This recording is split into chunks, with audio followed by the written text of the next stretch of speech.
Hi, welcome back to The Highland Falcon Thief by M.G. Leonard and Sam Sedgman. This is chapter 20, Spies and Alibis.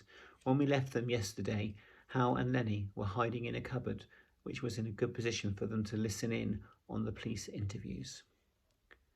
Chapter 20, Spies and Alibis. Hal poured out his sketchbook and pen as he peered through the grate. He could see the back of Inspector Clyde's head. Isaac was lounging in the armchair, nodding. Isaac Adebayo, is it true that you are the royal photographer? I am. Do you have keys to any of the rooms in the royal carriage? Isaac laughed. Nobody ever gives their keys to a photographer. Could you tell us your movements yesterday afternoon from when you boarded the train at Baleta until the reception in Aberdeen? Isaac explained that he'd taken photographs of the royal couple boarding the train at Baleta and then moved to set up in the observation car. I followed the royal couple out onto the veranda to photograph them with the Lord Mayor and then saw the necklace smash along with everyone else, but we were in a tunnel. I didn't get a picture. He sounded dismayed. Can anyone confirm your account? Anyone and everyone, Isaac replied. Hal was in the observation car and Milo Essenbach was there. Harrison Beck, said Inspector Clyde. Isaac nodded. The hairs on Hal's neck stood up. Mr. Pickle claims he is the thief. He said the boy was, and I quote, following the princess about like a lost dog and couldn't take his eyes off the diamond. Mr. Pickle doesn't like children. Harrison Beck is a good kid. Isaac shook his head. Who can blame him from mooning around after the princess and having a little crush? Hal's jaw dropped open and Lenny clamped her hands over her own mouth to keep herself from laughing. Isaac was dismissed and replaced by Sierra Knight, who perched swan-like on her seat. Miss Knight, do you hold any keys to the royal compartment? Inspector Clyde asked. Oh, goodness, no. Sierra let out a trill of laughter. I don't even have the key to my own room. Lucy looks after that. She's my assistant, although we're more like best friends, really. Could you tell us what you were doing yesterday afternoon from the moment you stepped onto the train until after the reception in Aberdeen? Lucy and I were in our compartment, running through my lines for Thoroughly Modern Millie. That's my next West End show. And you were together in your compartment all afternoon? Yes, until we reached Aberdeen, Sierra smiled. Lucy will tell you exactly the same thing. She's lying, Hal whispered in Lenny's ear. I saw Lucy in the library reading a book. Sierra cleared her throat. There was a small sensitive matter that I wanted to mention. You see... We're aware of your criminal record, Miss Knight. Oh, you are? Sierra blushed. I was very young. Theft is theft, Miss Knight, but shoplifting lipstick from a chemist is hardly the same as stealing a princess's priceless diamond. No, of course not. Right.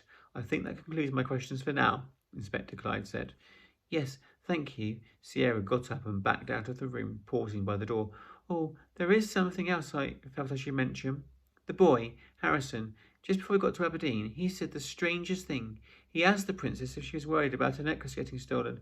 We laughed at the time, but now it seems a bit odd, doesn't it? Lenny turned to Hal. You idiot, she hissed. What did you say that for? Lucy Meadows was the next guest to be interviewed. Miss Knight, tells us she looked after the keys to her room, said Inspector Clyde. Is that correct? Lucy nodded. I look after everything for her. I manage her diary, answer her phone, pack her luggage. She sighed. It's my job. Miss Knight also says you're good friends. I don't get my friends to pick up your dirty underwear, do you? Ha, Inspector Clyde laughed. No, I do not. Do you have any keys or any other part of the train, Miss Meadows? No, Lucy replied. Sierra Knight and the princess are friends, are they not? They are, but they're not as close as Sierra makes out. I've not set foot in the royal carriage since boarding the train, and neither has Sierra. You're certain? Lucy nodded. There's very little I don't know about Sierra Knight. Miss Knight tells us you were running lines for the play in her compartment yesterday afternoon. Yes, I would probably recite the whole play for you if you liked. No, you're right, Inspector Clyde chuckled. Lucy's lying too, I whispered. Why? What are they hiding? Lucy's not lying to protect Sierra, that's for sure, Lenny replied. She doesn't like her. Then why didn't she tell the truth about me? You didn't tell the truth, Lenny said, grinning. Perhaps she's protecting someone. You heard that, then? Yes, she gave him a gentle pinch. Thanks for not grassing. 10 minutes later, Lady Lansbury entered the interview room with Trafalgar, who sat by her chair. Inspector Clyde was deferential, but she asked Lady Lansbury the same questions she asked everybody else. Lady Lansbury replied that she didn't have keys to the royal compartment and had spent the afternoon in the gentleman's lounge, first alone and then with her gentleman in waiting, speaking about her darling dogs. Howe nodded. I saw her. Baron Essenbach was next to be brought in, followed by Ernest White. Each confirmed that they had been playing billiards in the games room with each other. Do you think Ernest could be Milo's accomplice? Lenny whispered. What makes you say that? He used to do Gordon's job. He could still have his old keys from when he used to be the head steward. Hal frowned. But he loves the royal family. Well, Milo's getting help from someone, Lenny shrugged. It would make sense if it was someone who knows this train like the back of their hand. I suppose he could deal with the money, Hal replied, and he thought it was funny when Lydia Pickle lost her brooch. Next, Sergeant Prattle showed his movements, and Rowan explained that he hadn't attended the Aberdeen reception with the other guest and did not have an alibi for the journey from Baleta because he'd been tending the dogs, only leaving them briefly to speak with Lady Lansbury. No alibi, Lenny whispered. Hal shook his head.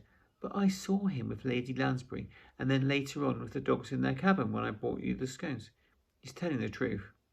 Milo Essenbach was next to stroll into the room, and Hal grabbed Lenny's arms. The two pushed their faces against the grate.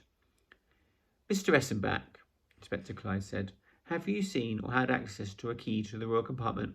Nope, said Milo. I have not. What were your movements yesterday afternoon as you boarded the train? I went to the observation car to read the paper, but it was freezing. The photographer kept opening the doors to the veranda, so I went to my room and stayed there, Milo replied. All afternoon? I came out for the flag waving in Aberdeen. He smiled his quicker smile. My father asked me to. I left as soon as that silly bauble smashed. You think a priceless diamond is a silly bauble? It's pretty, Milo shrugged, but what good does it do anyone? He doesn't have an alibi, hissed Lenny, as Milo Essenbach got up to leave, and Sierra is lying about hers. Inspector Clyde stood up. Mr. Gould, thank you for letting us use the private dining room for our interviews.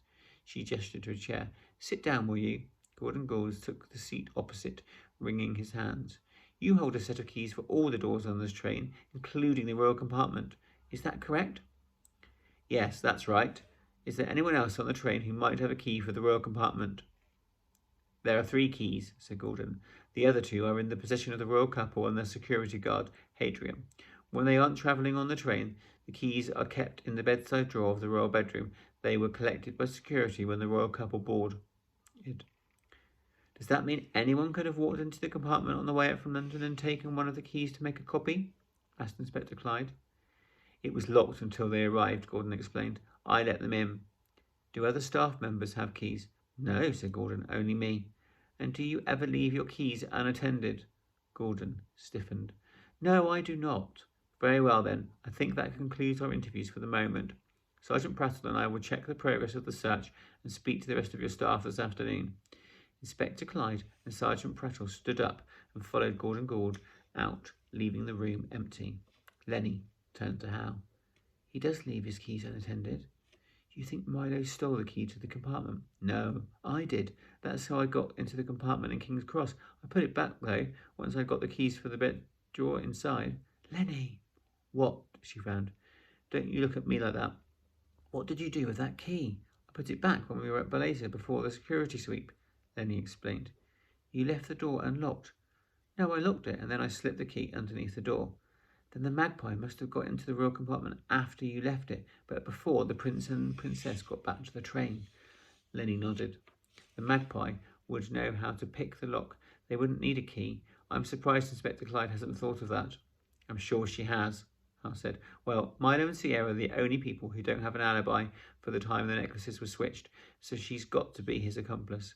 There is only one other person who doesn't have an alibi, said Lenny. Who? Your uncle. Could it be Uncle Nat? We shall find out. Lots of suspects, all in one tight place and hard to work out the mystery. See you tomorrow for the next chapter.